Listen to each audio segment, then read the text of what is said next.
그는 세 사람의 발자국 소리가 점점 멀어져 가는 것을 느꼈다. 열쇠를 열고 철문을 여는 소리가 들리더니 복도에서 옥졸 한 사람이 다시 돌아오는 발자국 소리가 들렸다. 그는 생각했다.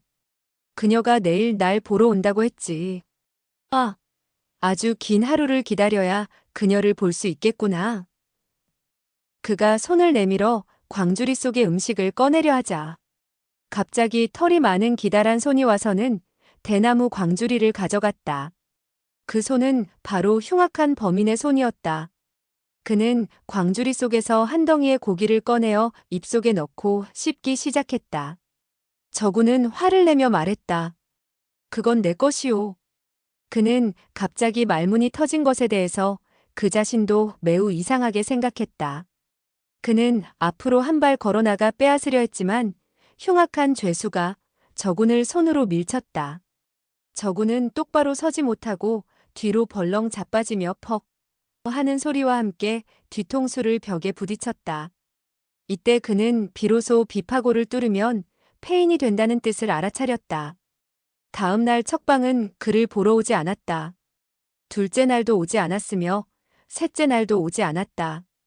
저구는 하루하루 지나자 기다리던 것이 실망으로 변했고 열흘이 되자 그는 거의 미쳐버릴 것만 같았다. 그는 소리를 지르고 머리를 벽에 부딪혔다. 하지만 척방은 오지 않고 옥졸의 오줌과 흉악범의 폭행만이 있었다. 한 달이 지나자 그는 비로소 점점 조용해졌으며 한마디도 하지 않았다. 어느 날 밤에 갑자기 4명의 옥졸이 손에 칼을 들고 감방에 들어오더니 그 흉악범을 데리고 나갔다. 저구는 생각했다. 그자를 처형하려고 데리고 나갔나? 어쩌면 잘된 일일지도 몰라. 그자는 더 이상 이런 고통스러운 날을 보내지 않아도 되고 나도 더 이상 그자로부터 괴롭힘을 당하지 않을 테니까. 그 후 저구는 달콤하게 잠을 자고 있는데 갑자기 쇠사슬이 바닥에 부딪히는 소리가 들렸다. 4명의 옥졸이 흉악범을 데리고 돌아왔다. 저군이 눈을 뜨고 바라보니 흉악범의 온몸에는 붉은 피가 묻어 있었다. 아마도 형리들에게 심하게 고문당하고 구타당한 모양이었다. 흉악범은 바닥에 쓰러진 뒤 기절하고 말았다. 저군은 4명의 옥졸이 돌아가자 감옥에 스며든 달빛으로 그를 살펴봤다. 그의 얼굴, 팔, 다리에는 모두 몽둥이로 맞은 자국이 뚜렷하게 부풀어 올라 있었다. 저군은 비록 매일 그의 괴롭힘을 당했지만 이렇게 비참한 꼴을 보자 불쌍한 생각이 들었다. 물통에서 물을 약간 떠서 그에게 먹였다. 흉악범은 천천히 정신을 차리기 시작했다. 눈을 뜨고 저군을 보자 갑자기 수갑을 들어 그의 머리를 힘껏 내리치는 것이었다. 저군은 비록 힘은 없었지만 동작이 빨라서 급히 몸을 돌려 피했다. 흉악범은 두 손에 힘을 주고 도중에 손을 돌려 저군의 허리를 쳤다. 저군은 힘이 없어서 왼쪽으로 넘어졌다. 그는 손과 다리가 모두 쇠사슬로 비파골에 연결되었기 때문에 아픔의 고통이 무척 심했다. 그는 너무 화가 나서 소리쳤다. 이 미친놈아! 흉악범은 크게 웃으면서 말했다. 하하하. 아픈 척하지 마라. 날 속일 수는 없어. 나에게 쓸데없는 짓을 하려 하지 마. 저구는 어깨가 부러지는 것 같았으며 고통이 심해서 말이 나오질 않았다. 얼마 지난 뒤 비로소 말했다. 미친놈. 곧 죽게 될 너에게 내가 왜 나쁜 짓을 하겠느냐?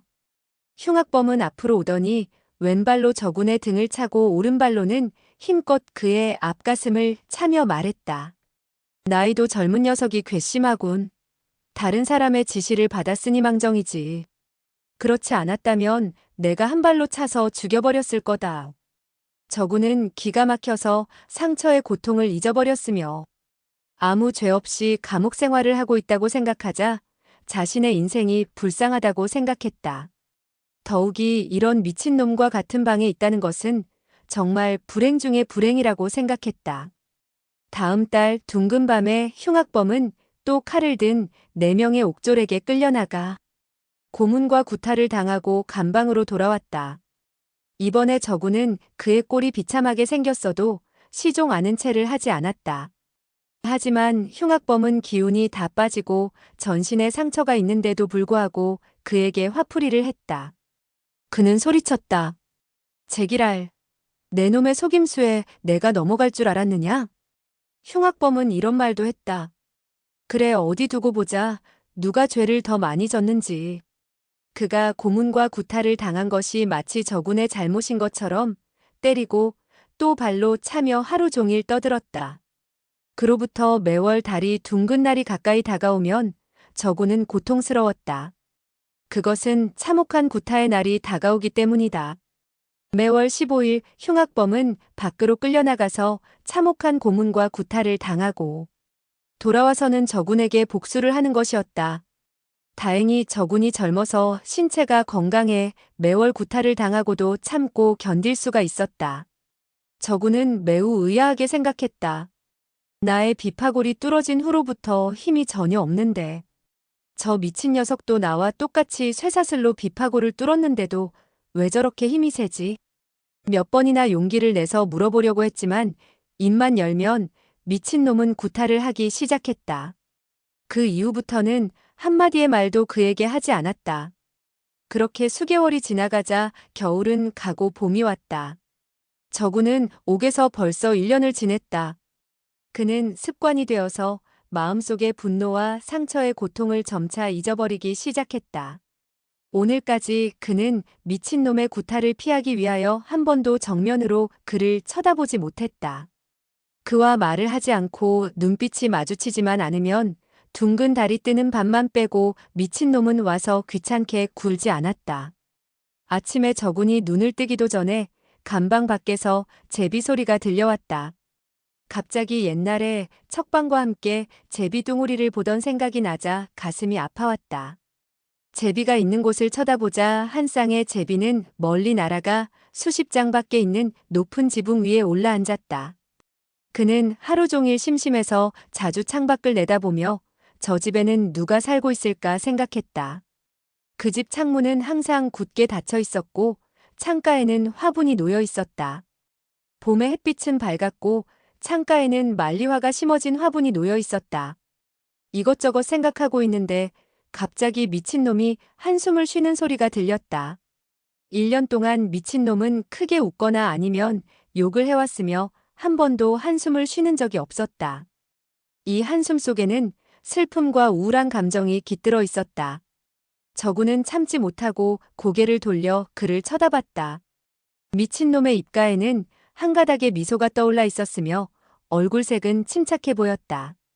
전에 그런 흉악하고 악독한 모습이 아니었으며 두 눈은 말리화를 쳐다보고 있었다.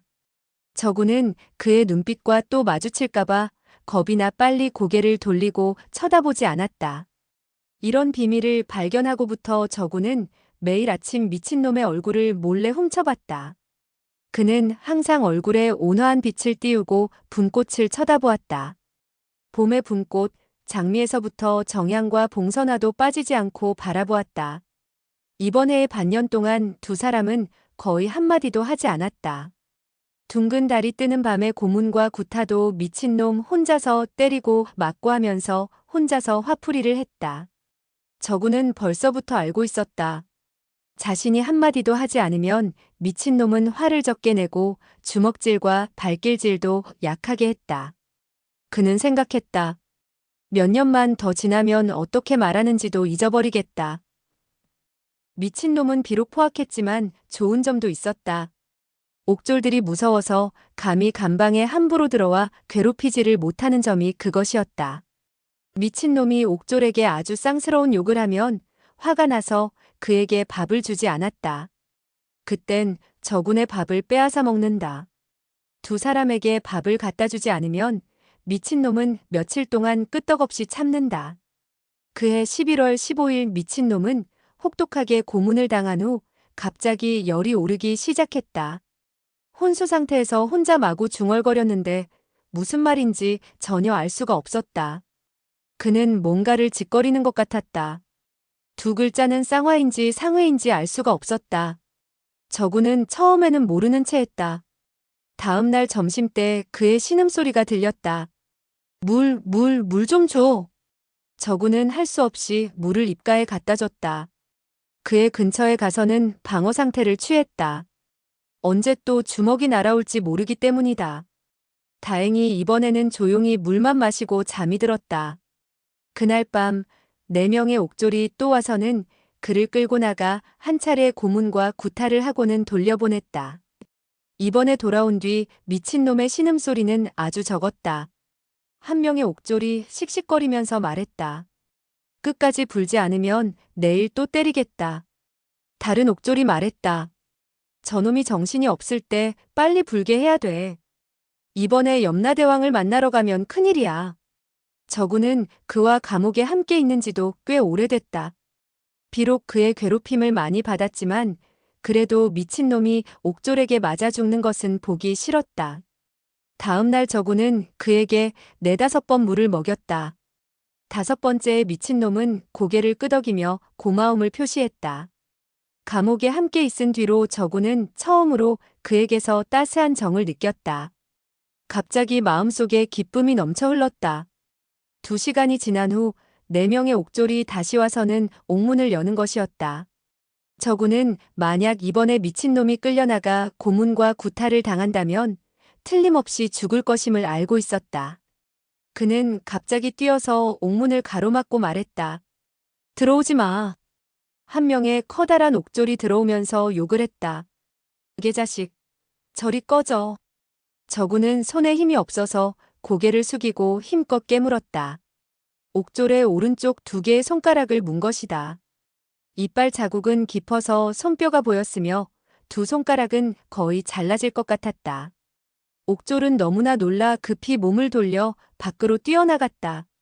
금소금과 함께 하나의 단도가 땅에 떨어졌다. 저구는 칼을 주워서 연달아 3번을 휘둘렀다. 그의 팔에는 비록 힘은 없었으나 칼 쓰는 솜씨는 여전했다. 한 명의 살찐 옥졸이 검을 들고 들어오자 저구는 몸을 옆으로 비키며 대모가염실, 장아치이권의 검법을 썼다. 단도를 한 바퀴 돌리면서 그의 다리를 찔렀다. 옥졸은 기겁을 하고 밖으로 뛰어나갔다. 핏방울이 방 안에 뿌려졌다. 4명의 옥졸은 그가 미친 호랑이처럼 목숨을 다해 덤벼들자 감히 옥방에 들어오지도 못했다. 옥방 밖에서 저군의 18대 조상까지 욕을 퍼부었다. 정말 감히 입 밖에 담지 못할 욕이었다. 저군은 한마디도 하지 않고 옥문을 지키고 있었다. 옥졸은 지원병을 부르지도 않고 옥방에 들어올 수 없다는 사실을 알자 욕만 하고 돌아갔다. 나흘 동안 계속 옥졸은 밥도 주지 않았으며 물도 주지 않았다. 저군은 닷새째가 되자 목이 말라 더 이상 참을 수가 없었다. 미친놈도 목이 마른지 갑자기 이렇게 말했다. 거짓으로 날 죽인다고 해봐. 그럼 그 망할 놈들이 물을 가지고 올 거야. 저군은 무슨 말인지 몰랐으나 일단 시험을 해보기로 하고 큰 소리로 외쳤다. 빨리 물을 가지고 와. 그렇지 않으면 이 미친놈을 죽여버릴 테다. 잠시 후 옥졸이 급히 뛰어오면서 큰 소리로 말했다. 저놈의 몸에 손가락 하나라도 대면 이 칼로 내 몸에 구멍을 1000개, 10,000개를 뚫어주마. 그리고 옥졸은 물과 찬밥을 가져다 주었다. 저군은 미친놈에게 물었다. 저들이 당신을 때리고 구타하면서도 내가 당신을 죽인다고 하니까 무서워하는 것은 무슨 이유? 미친놈은 2 눈을 동그랗게 뜨고 바닥에 있던 기와를 집어들어 저군의 머리를 힘껏 내리치며 욕을 했다. 이 개같은 놈아. 내가 너에게 속을 것 같으냐? 퍽 하며 기와는 깨졌고 저군은 머리가 터져 붉은 피가 흘러나왔다. 그는 급히 피하고는 생각했다. 미친놈이 또 발작을 하는구나. 그때부터 둥근 달이 뜨면 옥졸은 어김없이 미친놈을 데려다가 고문하고 구타하는 것이었다. 하지만 미친놈은 돌아와서 절대로 저군에게 화풀이하지 않았다.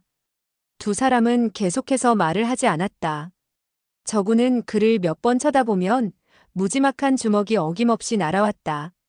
미친놈은 창밖에 있는 높은 집의 꽃을 볼 때마다 얼굴에 희미한 미소를 짓곤 했다. 4번째 봄이 오자 저군은 감옥을 나갈 생각을 포기했다.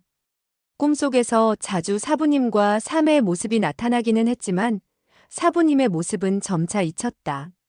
사매의 아주 날씬한 몸매, 빨간 달걀형 얼굴, 검고 큰 두 눈동자. 그의 마음속엔 아직도 3년 전 청초했던 그 모습이 남아 있었다. 그는 더 이상 추록하여 사매와 만나기를 기대하지 않았다. 매일 관음보살에게 사매가 오게 와서 그를 한번 만나주기를 빌었다. 매일 참혹한 구타와 고문을 당할지라도 한번 척방을 보았으면 여한이 없을 것 같았다.